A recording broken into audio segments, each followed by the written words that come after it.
నమస్తే, welcome to BRK news. నేను మనోజ్. మద్యం వ్యాపారులు సిండికేట్గా మారినట్లు తెలుస్తుంది. ఈ వ్యాపారంలో కింగ్ మేకర్లుగా ఎదిగిన కొందరు ముఠాగా ఏర్పడి గ్రూపులను ఏర్పాటు చేశారు. ఈ వ్యాపారులే ఆసక్తి ఉన్న వారితో అప్పులిచ్చి పెట్టుబడులు పెట్టిస్తున్నారు. 3 లక్షల రూపాయలు నగదు ఇచ్చి టెండర్ వేసేటట్టు రహస్య ఒప్పందాలు చేస్తున్నారు. ఇందుకు పలుమార్లు సమావేశాలు ఏర్పాటు చేశారు. ఆసక్తి ఉన్నవారు ఈ గ్రూపుల్లో చేరుతున్నారు. అయితే ఇందుకు పెట్టుబడి వీరిదే. టెండర్లో దుకాణం వస్తే వీరు చెప్పిన నిబంధనలు తప్పకుండా పాటించాల్సిందే. వీరు ఎవరికి దుకాణం ఇవ్వాలన్నా వారికి ఇవ్వాల్సిందే. ఒకవేళ దుకాణం రాకపోతే పెట్టుబడి డబ్బులు వాయిదా పద్ధతిలో ఇచ్చేటట్లు ఒప్పందం చేసుకుంటున్నారు. రాష్ట్ర ప్రభుత్వం మద్యం టెండర్లు 2015-17 సంవత్సరంలో భాగంగా జిల్లాలోని మద్యం దుకాణాల కోసం టెండర్ ప్రక్రియ నిర్వహించేందుకు అధికారులు ఏర్పాట్లు చేశారు. దరఖాస్తుల స్వీకరణ గడువు నేటితో ముగియనుండగా 2025-27 సంవత్సరానికి గాను తక్కువ సంఖ్యలోనే దరఖాస్తులు రావడంతో పలు అనుమానాలు వ్యక్తమవుతున్నాయి.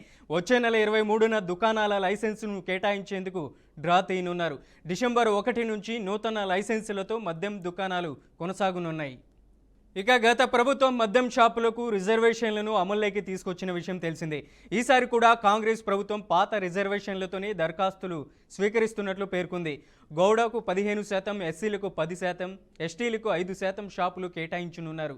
మద్యం షాపుల టెండర్ ఫీజును రాష్ట్ర ప్రభుత్వం ₹1,00,000 పెంచింది. ఇంతకుముందు ₹2,00,000 ఉండగా ప్రస్తుతం ₹3,00,000గా నిర్ణయించింది. 2 ఏళ్లకు ప్రభుత్వానికి చెల్లించే పన్నుల వివరాలను కూడా వెల్లడించింది. ఇక మద్యం దుకాణాల టెండరు ప్రక్రియపై పోలీసులు, ఎక్సైజ్ అధికారులు ప్రత్యేక దృష్టి సారించి వ్యాపారుల అడుగులపై పక్కాగా నిఘా పెడుతున్నారు. గ్రూప్లో ఉన్న సభ్యులకు బంపర్ ఆఫర్లు ఇస్తున్నారు. ఇందులో విదేశీ పర్యటన ఖర్చులు కూడా భరించేందుకు అన్ని ఏర్పాట్లు చేస్తున్నారు. వీరి వ్యాపారం చేజారకుండా ఉండేందుకు కూడా వీరు పక్కా ప్రణాళికతో అడుగులు వేస్తున్నట్లు స్పష్టంగా తెలుస్తుంది. ఎలాంటి ఫిర్యాదులు రాకపోవడంతో అధికారులు కూడా ప్రేక్షక పాత్ర వహించాల్సిన పరిస్థితి ఏర్పడింది. ఇదిలా ఉండగా సిండికేట్ వ్యాపారుల మాయాజాలం ఇప్పుడు జిల్లాలో హాట్ టాపిక్గా మారింది.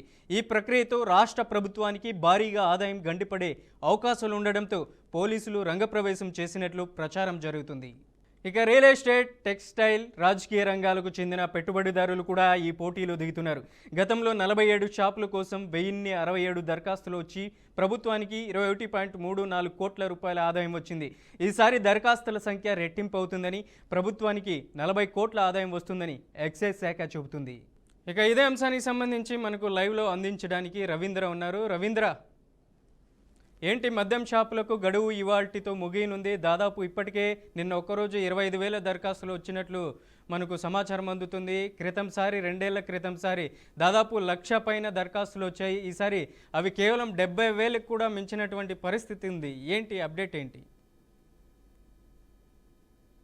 మనోజ్, ఏదైతే గత రాష్ట్ర ప్రభుత్వం ఏదైతే ఆమరించి 2 లక్షలకే లైసెన్స్ ఫీజు కట్టమని అయితే ఆదేశాలు ఇచ్చి దానికి రిజర్వేషన్ల ప్రక్రియ అయితే ఏర్పాటు చేయడం జరిగింది. దానికి లైసెన్స్ పీరియడ్ 2 years ఇవ్వడంతో అది గత నెల నుంచే ఈ నెల 31 వరకు అయిపోయే అవకాశాలు ఉన్నందున మళ్ళీ వెంటనే ఈ ప్రభుత్వం ₹1,00,000 మళ్ళీ అదనంగా పెంచి, అంటే ఒక సభ్యుడు ఒక నామినేషన్, దానిలో ఒక లైసెన్స్, ఒక టెండర్ దక్కించుకోవడానికి కోసం ₹3,00,000 డీడీ ఎక్సైజ్ అధికారులకు ఇచ్చి దాని మీద టెండర్లో పాల్గొనాల్సి వస్తుంది.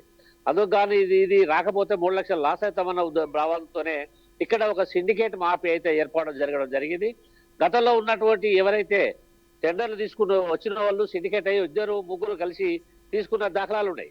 అంటే ఒక 4 చొప్పున వేస్తే ఒక్కరికి వస్తే ఆ 4 కూడా అందులో పార్ట్నర్షిప్ అయి ఉండి వాళ్ళు చేసుకున్నటువంటి వ్యవస్థ ఉండి, ఇప్పుడు 3 లక్షలు అయ్యేసరికల్లా చాలా మంది వెనకాడుకు వేశారు. రాకపోతే ఈ టెండర్లో నాకు లక్కీ డ్రాలో నాకు రాకపోతే ₹3,00,000 నాయి అనవసరంగా లాస్ అవుతాం కాబట్టి నేను వేస్ట్ అని చెప్పేసి చాలా మంది వెనక్కు తగ్గారు. అయినప్పటికీ ఎక్సైజ్ శాఖ ఎంత ప్రయత్నించినప్పటికీ ఇప్పటి వరకు కూడా ఈ రోజు లాస్ట్ అయినా కూడా ఎవరు కూడా ఆసక్తి చూపడం లేదు. ఎందుకనంటే టెండర్ రాకపోతే 3 లక్షలు వెళ్తాయి, దానిలో వాళ్ళకు ఎక్సెస్ గా అదనంగా వచ్చేది బెనిఫిట్ తక్కువ, నష్టం ఎక్కువ అవుతుంది అనే ఆ భావనతోనే చాలా మంది కలిగి ఉన్నారు. దీనిలో ఎవరైతే ఎక్సైజ్ అధికారులు ఉన్నారో, ఏదైతే మన రియల్ ఎస్టేట్ వాళ్ళని కానివ్వండి, పాత వేసినటువంటి వైన్ షాపులు తీసుకున్నటువంటి వాళ్ళని కానివ్వండి, వాళ్ళకు ఫోన్లు చేసి పిలిపివ్వడం, వాళ్ళకు ఆఫర్లు చెప్పడం, తర్వాత మీరు పాల్గొనండి, మీరు అంటే అది ఎన్ని ప్రలోభాలు పెట్టినప్పటికీ కూడా ఎక్సైజ్ అధికారులు పెట్టినప్పటికీ కూడా వాళ్ళు ముందుకు రావడం లేదు. ఎందుకనంటే నష్టం జరిగే అవకాశాలు అనేది వాళ్ళకి కనిపిస్తున్నాయి కాబట్టి రావడం లేదన్నారు. మొత్తం ఇంకా చూసినట్లయితే కనుక ఓవరాల్ గా చూసినట్లయితే లాస్ట్ ఇయర్కి అంటే 75% తగ్గిపోయింది ఈ టెండర్ వ్యవస్థ. అంటే ఇందులో కూడా ఒక మతలాభం ఉంది. ఏంటి అంటే గతంలో 2 లక్షలు కట్టి రాని వాళ్ళందరూ కూడా ఒక సిండికేట్ మాఫియాగా ఏర్పడి మనం తక్కువ తీసుకోవాలి, అందరం షేరింగ్ అయి ఉండాలి. అంటే 100% 25% ఎన్ని ఒక వైన్ షాప్ కు 2-3 వేసి 5-10 వచ్చినట్టు దాఖలాలు ఉండేది. కానీ ఈసారి ఒక వైన్ షాప్ ఉండేది ఒక ఏరియా అంటే అందుకు ఒకటే వచ్చే విధంగా వీళ్ళంతా బయట అవుట్ సైడ్ లో సిండికేట్ అయి ఒకరి పేరు మీదే 4 కలిసి ఒకటే వేసి ఆ ఒకటే ఈ డ్రాలో వచ్చే విధంగా వాళ్ళు పకడ్బందీ ప్లాన్ గా చేశారు సిండికేట్. ఇది ప్రభుత్వం గమనించి విజిలెన్స్ పోలీసు వారిని కూడా ఎంక్వైరీ చేయడం జరుగుతుంది. ఎందుకంటే 4 వేసి 2 వేసి నష్టపోవడం కంటే ఒకటే వేద్దాం, ఆ ఒకటే మనమే సాధించుకుందాం, ఇక 4 కలిసి ఒకటేద్దాం మనం అని చెప్పేసి ఆ భావనతో కలిగి ఉన్నటువంటి సందర్భం. ఎక్కడైతే సిండికేట్ మాఫియాకు అందరినీ చోట్ల మనమే వేయలేము కాబట్టి కొంతమంది అన్యాయులను వాళ్ళ ప్రైవేట్ సంబంధించిన వ్యక్తులను పట్టుకొచ్చి కూడా వాళ్లకు ఇన్వెస్ట్మెంట్ చేసి 3 లక్షల రూపాయలు నీ పేరు వేస్తూ కడతా, నేను టెండర్ వస్తే మన షేరు, నువ్వు టెండర్ కాకపోతే తర్వాత నువ్వు అంచెలంచెలుగా మాకు డబ్బులు తిరిగి చెల్లించే విధంగా ఒప్పందం కూడా వాళ్ళు చేసుకోవడం జరుగుతున్నది.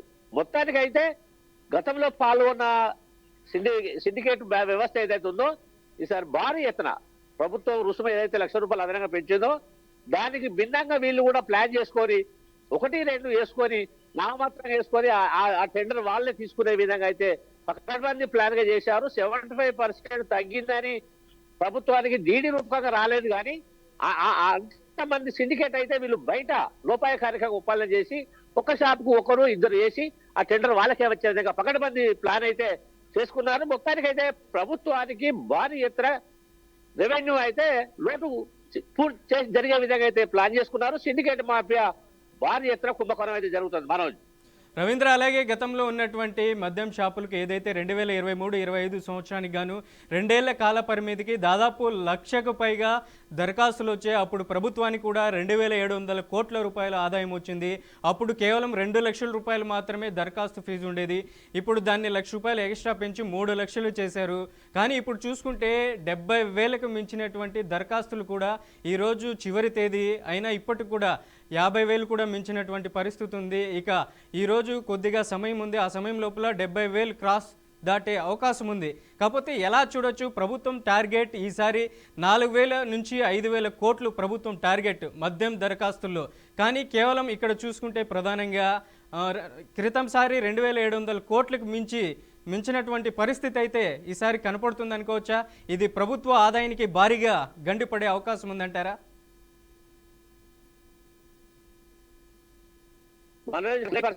ఎందుకంటే అంత అన్ని సమయించినప్పటికీ ఆ పని రీచ్ అవ్వలేదు. సిండికేట్ పోతుంది. ప్రభుత్వానికి ఆదాయం అనేది గండి కొట్టడం అనేది 100%. అది కూర్చోలేనటువంటి దెబ్బ వాళ్ళు అయితే ప్లాన్ ప్రకారంగా దెబ్బ కొట్టడం గవర్నమెంట్ కు నష్టంగానే భావించవచ్చు. ఎందుకనంటే గతంలో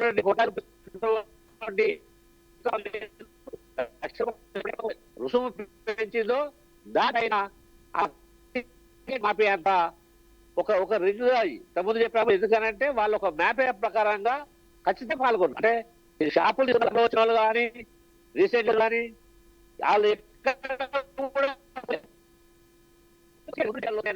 2-3 నెలల నుండే వాళ్ళు ప్లాన్ చేసి పక్కా చేసుకొని ఎక్కడెక్కడ ఏ ప్రాంతం ఉండాలి, ఏ ప్రాంతంలో ఎవరెవరు ఉండాలి, అక్కడ ఎన్ని అప్లికేషన్ వేయాలనేది ఒక పకడ్బందీ చేసుకొని ఇవ్వడం జరిగింది. మొత్తంగా చూసినట్లయితే వారు ఖచ్చితంగా ప్రభుత్వానికి ఆదాయం అయితే గండి కొడుతున్నారు. వాళ్ళు టెండరు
తెలంగాణలో మద్యం దుకాణాలకు సంబంధించి 2025 2027 సంవత్సరానికి గాను దాదాపు 2 ఏళ్ల కాలపరిమితితో టెండర్లు నిర్వహిస్తుంది. ఇవాల్టితో ఆ దరఖాస్తు గడువు కూడా ముగియనుంది. ఇప్పటికే దాదాపు 50,000 దరఖాస్తులు ప్రభుత్వానికి అందినట్టు సమాచారం ఉంది. ఇక ఇదే అంశానికి సంబంధించి మనకు ఫోన్ లైన్లో మరింత సమాచారం అందించడానికి మా ప్రతినిధి రాజేంద్ర ఉన్నారు. రాజేంద్ర, ఏంటి మద్యం దుకాణాలకు ఇవాళ చివరి తేదీ కానుండడంతో దరఖాస్తులకి మరింత గడువు పెంచే అవకాశం ఉందంటారా?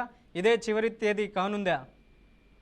Thank you Manoj. ఏదైతే తెలంగాణలో మద్యం దుకాణాలకు సంబంధించిన లైసెన్స్ ప్రక్రియకు సంబంధించిన వ్యవహారంలో మాత్రం ఇటు ప్రభుత్వం తీసుకున్న చర్యల్లో భాగంగా మాత్రం ఈ రోజు లాస్ట్ డేట్ దరఖాస్తుల సమర్పణకు సంబంధించి.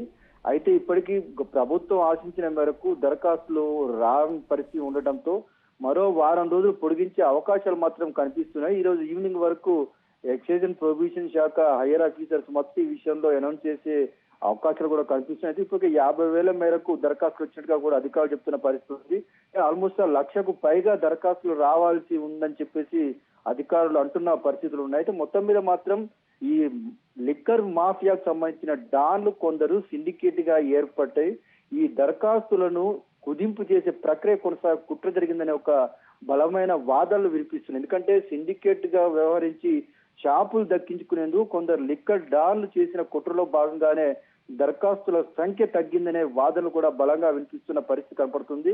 గత ప్రభుత్వం రిజర్వేషన్ విధానాన్ని కూడా తీసుకొచ్చింది. అయితే తాజా ప్రస్తుత కాంగ్రెస్ ప్రభుత్వం ఈ లైసెన్స్ దుకాణం సంబంధించింది ₹1,00,000 అదనంగా ఫీజు కూడా పెంపు చేయడం జరిగింది. ఒక్కో షాపు దరఖాస్తు చేసుకోవాలంటే దరఖాస్తు ₹3,00,000 ఫీజు చెల్లించాల్సి ఉంటుంది. అయితే ఈ నేపథ్యంలోనే లిక్కర్ సంబంధించిన డాన్లు కొందరు ఈ బినామీల పేర్లతో దరఖాస్తులు సమర్పించే ప్రయత్నాలు కూడా చేస్తున్నారు.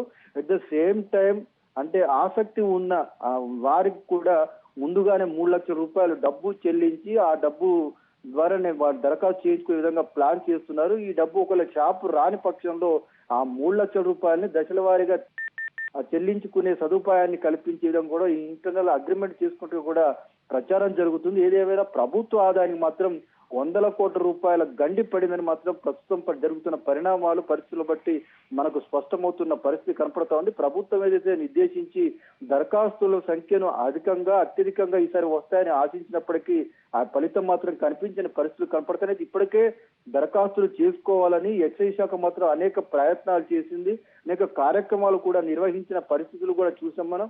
అయినప్పటికీ కూడా దరఖాస్తులు ఆశించిన మేరకు రాకపోవడం వెనక లిక్కర్ డాన్ల కుట్ర దాగి ఉందనే ఒక బలమైన వాదనలు వినిపిస్తున్నాయి. తెలంగాణ వ్యాప్తంగా అత్యధికంగా ఈ వైన్ షాపుల మీద బార్ల మీదనే ప్రభుత్వానికి అత్యధికంగా ఆదాయం వస్తుంది. అయితే ఇటువంటి సమయంలో ఈ వైన్ షాపులకు సంబంధించి ఏదైతే లైసెన్స్ ఫీజు అంటే దరఖాస్తులు సమర్పించే విషయం మాత్రం ఆశించిన మేరకు రాని పరిస్థితి ఉండటం వల్ల ప్రభుత్వ ఆదాయానికి మాత్రం భారీగా గండి పండుగ మాత్రం తెలుస్తుంది. అయితే ప్రభుత్వం మరో వారం రోజులు ఈ లైసెన్స్ కోసం దరఖాస్తులు చేసుకునే అవకాశాన్ని వెసులుబాటును కల్పించే అవకాశాలు ఉన్నట్టుగా మాత్రం ఆ పరిస్థితులు కనిపిస్తా ఉన్నాయి. అదే జరిగితే మాత్రం ప్రభుత్వం ఆశించిన మేరకు ఆదాయం పెరిగే అవకాశాలు ఎంతైనా ఉన్నాయి Manoj. Right Rajendra, thank you.